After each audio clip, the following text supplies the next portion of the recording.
जैसा कि आप सभी लोग जान रहे हैं कि यूजीसी ने अपना 28 को शिफ्ट 1 हिस्ट्री का पेपर कंडक्ट करवाया। आइए जानते हैं कुछ इंपॉर्टेंट चीज़ें कि किस तरह के क्वेश्चंस इस बार पूछे गए हैं यूजीसी के द्वारा कुछ स्टूडेंट्स से। जी, आपका नाम क्या हुआ? मुकेश कुमार जी। तो कैसा पेपर था? पेपर का लेवल क्या था? पेपर का लेवल तो जी मतलब जैसे जितना पढ़ लिया था उतना आ रहा था, लेकिन कुछ क्वेश्चन ऐसे थे जो नए लग रहे थे कि मतलब पढ़े ही नहीं है कभी। किस तरह के क्वेश्चंस थे? थोड़ा अपने दर्शकों को बता सकते हैं आप? जैसे कुछ भी कोई क्वेश्चन याद हो? क्वेश्चन तो मुझे एग्जैक्ट याद नहीं है, लेकिन फिर भी बहुत मतलब काफ़ी डीपली क्वेश्चन थे। मतलब क्वेश्चन मैं ये कह सकता हूँ कि यूजीसी का बहुत इजी नहीं था। नहीं इजी नहीं था। और कुछ क्वेश्चन थे राइटर से पूछे गए थे, किताब से भी कुछ क्वेश्चन भी, कौन सा किताब बुक के कौन से राइटर हैं ऐसे क्वेश्चन थे। और मतलब कुछ नए क्वेश्चन लग रहे थे। जैसे नए में किस तरह का क्वेश्चन लग रहा था? जैसे कह सकते हैं मतलब यूपीएससी देने वाला स्टूडेंट तो मतलब इससे दूर ही रहे तो ज़्यादा अच्छा है। मतलब आप यूं ओवरऑल कह सकते हो कि यूपीएससी के पैटर्न जैसा कुछ भी नहीं है, नहीं है ना? आपको अगर यूजीसी के एग्जाम्स देने हैं तो बहुत डेप्थ में आपको बहुत सारी किताब पढ़ने की ज़रूरत है। शायद मुझे ऐसा लगता है कि एक किताब पढ़ के कोई यूजीसी क्वालिफाई नहीं कर सकता। नहीं, एक किताब पढ़ के कर सकता है, लेकिन यूपीएससी वाला तो नहीं कर सकता भाई। थोड़ा वो हो जाता है ना कि यूपीएससी का सिलेबस कुछ और है जी। और इसका जो सिलेबस है उसमें इसमें बहुत ज़्यादा डीपली पूछा जाता है। यूपीएससी में हम सामान्य अध्ययन पढ़ते हैं, उतना डीप नहीं पढ़ जाता। मेरा दीपांजलि सोनी, मैं एमए हिस्ट्री से हूँ, कंप्लीट कर चुकी हूँ। उसके क्वेश्चंस जो आए थे हिस्ट्री से बेसिकली मोस्टली मॉडर्न इंडिया से आए थे कि एक होता है ना नेशनल मूवमेंट 1857 का पूरा उन्होंने कॉन्सेप्ट तैयार कर लिया कि सीक्वेंस वाइज और उठा करके दे दिए। मतलब किसी भी एंशियंट या मिडिवल से तो थे ही नहीं। जो पैटर्न था नहीं, बिल्कुल चेंज हो गया, मतलब ख़त्म।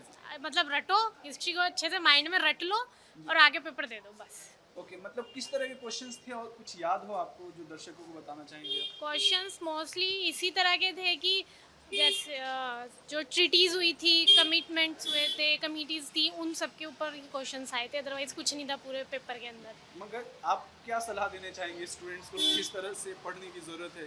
पढ़ो मत, बस रट लो हिस्ट्री को, बाकी कुछ मत करो, रट लो हिस्ट्री, पास हो जाओगे। क्योंकि सारे क्वेश्चन सिर्फ रटे हुए आए थे, उसके अलावा कुछ नहीं था हिस्ट्री के पेपर। अच्छा, लेवल क्या था पेपर का वैसे? जिसने रटा होगा उसके तो जेआरएफ क्लियर है।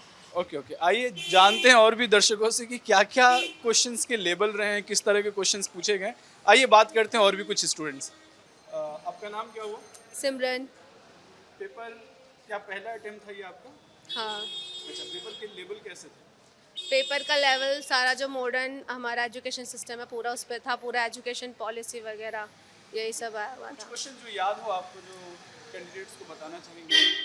कुछ क्वेश्चंस मतलब वही था कि मतलब ऐसे क्वेश्चंस बिल्कुल डायरेक्टली क्वेश्चंस नहीं पूछे गए थे, सिर्फ ये पूछा गया था कि मतलब अकॉर्डिंग टू करो, जैसे स्टेज वाइज करो, और पूरा का पूरा क्वेश्चन पॉलिसी पे था बस।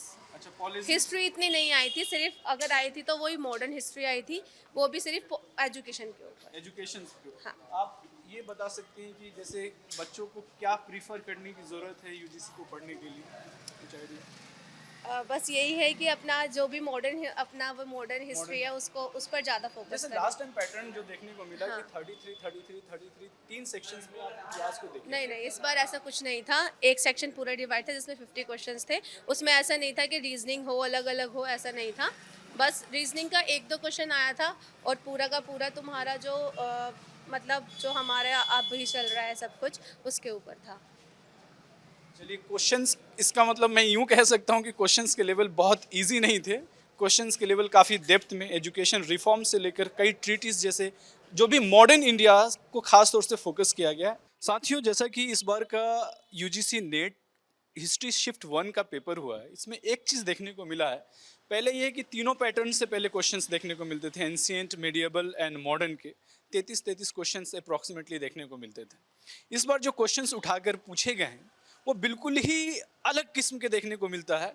एग्जाम्पल के तौर पे मैं यूँ कह सकता हूँ कि कई राइटर्स और उनके द्वारा लिखी गई किताब को मैच इन दी फॉलोइंग। इस बार मैक्सिमम जो क्वेश्चंस पूछे गए हैं वो आपको क्रोनोलॉजिकल ऑर्डर और सीक्वेंस में देखने को मिला है कि कौन सा सीक्वेंस होगा और इनमें से कौन सा ऑप्शंस नहीं हो सकता है।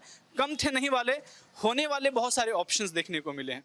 जैसा कि मैंने जितने भी कैंडिडेट्स से बात किया, सबका एक ही स्टेटमेंट आया है, that is the tough moderate to tough questions, easy to moderate नहीं। और मैक्सिमम क्वेश्चंस में कहीं ना कहीं बच्चों को परेशानी ही हुआ है। आइए जानते हैं सेकेंड शिफ्ट में कैसा पेपर होता है। इसके लिए बने रहें अड्डा 24 के साथ। हर दम हर समय सबसे पहले आप सभी के सामने लेकर आता हूं मैं exam complete analysis updates. Thank you all of you. जय हिंद, जय भारत।